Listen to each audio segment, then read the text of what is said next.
नाही भरलं, टोमणी मारलं जातं. जे पालक विद्यार्थ्यांची वेदना म्हणतात त्यांना देखील हिणवलं जातं की तुझ्या आई वडिलांना काय गरज आहे, काय सांगायला याबद्दल शेवटचा प्रश्न. आता हे झालं हे शेवटचं, याच्यानंतर हे टोमणे मारले ना हे सहन केलं जाणार नाही इथे. आणि याच्या पुढे काही जरी झालं तर राजेश वायर नक्कीच मैदानात उतरेल या पालकांसाठी आणि विद्यार्थ्यांसाठी. शिवसेना स्टाईलने उत्तर देणार, नक्कीच उत्तर देणार. याच्या पुढचं उत्तर शिवसेना स्टाईलनीच असेल जर कारवाई नाही झाली तर. आणि जेव्हा मुलाला मी 7th ला काढलं तर मला स्टेट बोर्डचं सर्टिफिकेट दिलं. मला ऍडमिशन घेताना दुसऱ्या शाळेमध्ये खूप त्रास झाला. आता मी माझ्या मुलीला देखील शाळेतून काढून टाकलं कारण टीचर्स अवेलेबल नाही. आज माझी मुलगी 9th ला होती पण टीचर्स अवेलेबल नाही. सगळा भोंगा कारभार चालू आहे.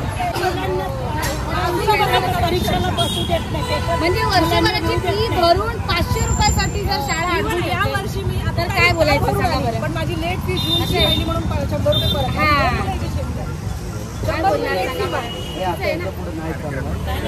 मी वर्षभर भरून पण माझे वाढले. तेच म्हटलं ना ह्याच्यापुढे काय चालणार आता आपण बघूया ना. दोन वेळा ते पण त्यांनी वर्षभर भरलेली असून एक नाही तर 2 मुलांची फी भरली त्यांनी वार्षिकला भरले 500 रुपये तेव्हा त्यांनी मला हॉल तिकीट सोडवलं. आणि मी वर्षभराची भरून येतात. काही अडचण असेल कधी या. बघू आता 8 दिवसाचं सांगितलं ना मग आम्ही येतो परत.